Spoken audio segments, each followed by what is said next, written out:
салом алейкум ҳамдиёрони азиз аъзои гурӯҳи ангур ва буғ. имрӯз 8 марти соли 2024 мебошад. қарор дорам дар шаҳри турсунзода дар боғи акай абдураҳмони ҷомӣ додарашон абдухалил, ино ангурпарварои мутахассисои профессионал ҳастанд.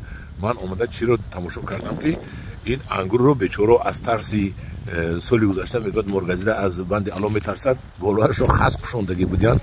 мана хасоро тоза карда истодам. коригардоран хасоро тоза карда якагура бурида рафта истодам. мана ин коригароишон хасоро аз тори ангур фуровардан ва боз як қисмаш хас дорад, як қисмаш килёнка печондан. килёнка ҳам дошта? мана килёнкаро ҳола бинед канда партофтан дар замин пури килёнка ҳаст. ино бечоро имсолам хунук назанад гуфта ҳамин кора кардан. ана ҳамдиёрони азиз ки абдухалил, шумо гӯед ки инҷа барои чӣ шумо ангура 6 ба 5 шинондеду 3 ба чанд шинондагиеду? 2 ба чанд аст? 3 ба 6. ин хелаш 6 ҳа? ин хелаш 6 метр. ин хелаш 3 метр. лекин мобайнба якта 3 метра бо сутуми холи рафтаги инҷа нашинондед. ин кадом навъи ангур аст? Президент маникюр фингер. барои чӣ яку 3 ба 6 шинондед шумо? офтоб мезанад да 6 ба 6 офтоб мезанад. ин маникюр фингер як одати дорад ки агар хушаро офтоб занад дар вақти кабуд буданаш, майда буданаш месӯзад. ҳама шумо 3 ба 6 шинондед ки баргаш бисёртар шавад, навдаро бисёр мемонед. баъд ҳар я ҳамин ин токе ки шумо шинондед чанд сол аст ин токо? 17 сола шудан. соли 17 шинондед. 7 сол. 7 сол шудааст. ҳар як ток ба шумо чанд кило ангур мемонед барои пухта расидан? дар як ангур 100 кило 120 кило мемонед. баъд нағз мешавад. як ангур 100 килошо пазода метиҳад дар шумо. офарин шумо ба. лекин агар бо кам кунем, агар бо сифаташ хуштар намешавад ме. агар 50 кило монед. ҳамин хел 100 кило мондан дар кор. ҳамдиёрони азиз, кадоми боғ мекунад? мана мо тавсия медиҳем аз ҳамин гуфтаҳои ангурпарварои мутахассисои профессионал. ман ҳам тарафдори он ҳастам ки ангурро 3 ба 5 ё 3 ба 6 шинонам. 3 ба 6 мана бинед ки 3 ба 6 соли гузашта мана навдаҳо омада ба якдигаре расиданд. 3 ба 5 ҳам нағз мешавад. 3 ба 5 ҳам нағз мешавад. 3 ба 6 ҳам нағз мешавад.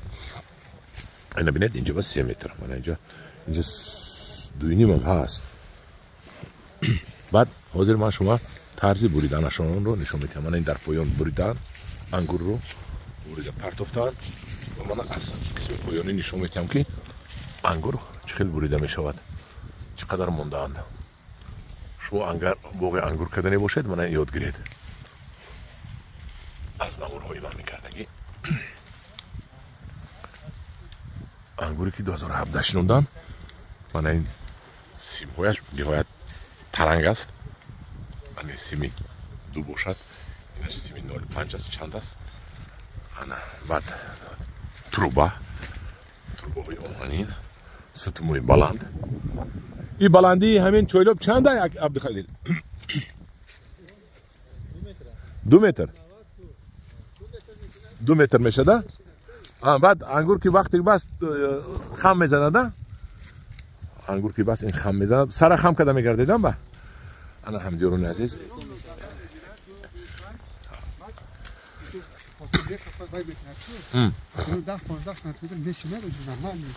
ин кас пирикор акаи абдураҳмони ҷомӣ 1.90 труба. ҳамин трубаҳо рафта рафта ҳар сол поён мешаванд. ҳамин трубаҳо даруни замин медуранд ҳар сол. ва шумо ҳамин чӣ мебардоред? бо чанд сол пас бардоштан дар кор? چه قطعه جای داره دیدی ده؟ ها تروبا میبردوید نه؟ ها بعد پس شد تراکتور قطعه وای میکنید سمت بالا میکنید. ها باز پس بالا ماندید که 10 سال دوم 10-15 سال با یک 10-15 سانتی 10 سانتی متر میبردوره. همش هم خیلی کدایی. هم داره نزدیک من یاد گرفت که زپاس دا بالا 30 سانتیمتر موندگی کندم با برداشتم با وزبین این خوبه اگر وای نشود میبرد یک تا ریکه بمونه با 10-15 سانتی متر بالا ها ها ها تگش با هم برداشته یک چیز بمونه بای بلور میخیزن ریکه نمونه تا اینجا میگیره ها تراکتور کسی دست کسی نمیشه تراکتور سکوچ کسی میبرد و دام کرد قطعی ها دام کرد تراکتور ترسیتنوش تراکتور میده یک تا ریکه بمونه یک تو سیاه یک اکتره همجوران عزیز مقصد چیست سو تروبا دیدید تو همین تروبا 1.90 بوده است و این تروبا هر سال در اساس همین خوشاهی که میبندد 20 تن و 30 تن و 40 تن این پایون رفته هر سال 1 سانتی متر ممکن پایون رود بعد از هر یک 10 سال همین سیم رو میکشوین همین تروبا رو با یک 10 سانتی متر بالا برده میبندن و بینید 30 سانتی متر زپس موندگی احتیاجات موندگی همش همین خیلی ها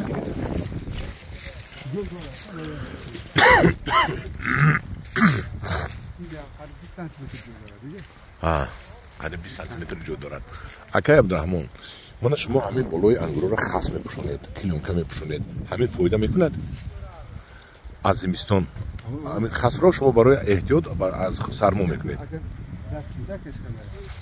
همین بالاشو میپوشیم 10 سال ده یک بار فایده کنه بس ایده 10 سال ده یک بار اگه خونی که گفته نمیشه کی میشه خنوکی همین سال گذشته شما همین کرده بودید فایده کرد حاصل گرفتید چند فایز حاصل داد همین هر سال میشه ممکن 70-60 فایز 100 فایزی که هر سال میگرفتید 60-70 فایز حاصل داد یعنی که فایده خونی تو 25 شده نه بله بعد بابا بریم نفسیدگی کلی بریدن ایتمز نه برو اینو کو با کلامش 30 سال اوش این فایدهش 3 سال بعد 2 سال بعد فایده این پیروز حاصل فایده همجوران عزیز فهمیدید اکم میگن که اگر همین خیل هر سال هم کنیم عذاب کشیم او نه سلافن هم هست بینید ده نه به سلافن هم بینید انا اینجا پخول پوشیدگی بودنم من این خاصو پخولو من این خاصو خوشوکو پخول این شولی می پخولی شولی بود است انا اینجاش کلیونکا میسان میگیریم من اینجا کلیونکا پرستگی من آبو برفام بوده هم است که همین کلیونکا رو یاردم میکنه ده خونو کی رو سال گذشته کلیونکا خاطر نبود کلیونکا بودن کدامی کرد برید کدامی نکرد بوی داد خاک شد در روی زمین میبرد 3 سال دیگه تو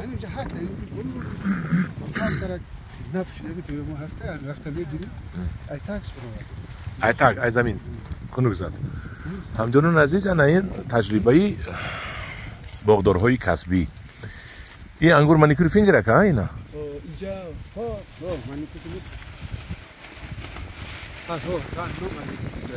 مانیکور فینگر نیسته اونجا بعد طرف حسینی سیاه انا همدونون عزیز 6 به 3 شنونید نهایت انگور زیاد میگیرید خوش صفت میگیرید انا خیلی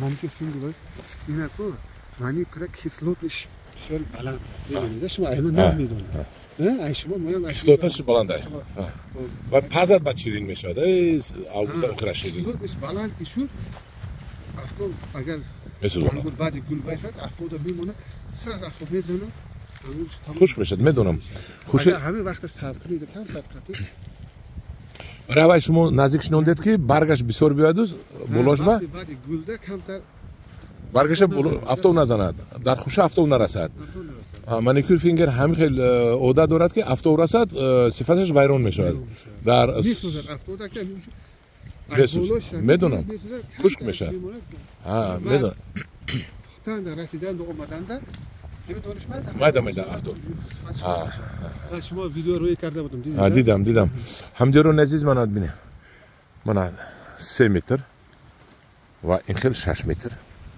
مرحمت یاد گیرید نه باخ کرده نه بالا حاضر یک داشت پرواز میکنید ای تاگی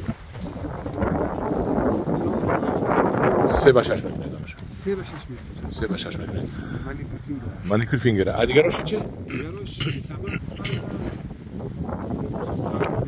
ریزامت هم 5 به 6 بود نه ریزامتتون هم شوهونه آخی شوهونه همین یک دو نمود هست یک ریزامت در ازبکستان است بی‌نهایت با مزه است و یک فرق دارد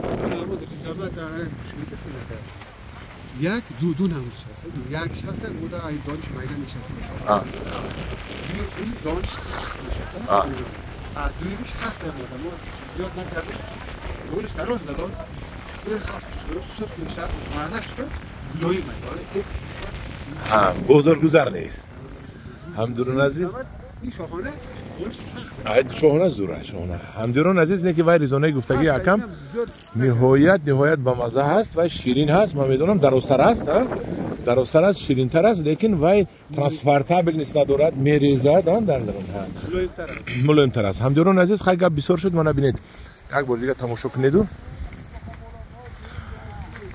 ببینید بولوی چویلو بودم گشت است ببینید خسوا گرفتش کرد و این خاص امسال اینجا پرو میشه وقتی جفت میکنید اگر این سکرتش بسیاره سکرتش همیشه وقت نیست بیتم بعد این دفعه بیام با سکرت این خسوا با میبرید گوموس میشد همدور عزیز این ابنید انگور پروری زمینداری رو با درجه سطحی عالی آورده رسوندن در شهر ترسونزاده این گوموسش به معنی که پرو یعنی که باز همین خسوا رو برده جمع کرده در یک چخوری میپرتن پرو کرده با همین زمین آورده میریزد با همین زمین آورده میریزن انا همدیاران عزیز در پناه خدا باشید با گروه انگور و باغ باشید اگر گفتگی های من با شما معقول باشد نوروی من گرفتگی یگان تا لایک میمونید یگان تا کامنتاری مینویسید یگان تا پدلیت میکنید اگر خوشتون بیاید در پناه خدا باشید گوموس کردن سال گذشته ما سر کرد گوموس کردن سال گذشته سر کرد بودم میپرتیم یک اومد شما رکلام کردید تو باشون کردید نه پرتیم یا آمدانی که میپرته اولش همدیاران عزیز این اکا عبدالرحمن گفته سودن که همه بعد نواروی من یاد گرفتن گوموس کردن انا دیدید نواروی من با اکا عبدالرحمن هم خیلی کرده است همدیاران عزیز دیدید فایده گفتگی من اینو هم ترسونزاده یاد گرفته است از همون نواروی من کردگی و گوموس تیار کرده من بسیار هم بعد گپی اکا عبدالرحمن یک وقتم خوش شد که کمی هم باشد اگر توصیه‌های ما و اینا فایده آورده است اینو توصیه‌های ما را اجرا کردن در پناه خدا باشید با گروه انگور و باغ باشید همدیاران عزیز با تکرار میکنم معقول شده که باشد یگان گپ زنید یگان پدلیت کنید یگان لایک مونید که دیگران بینن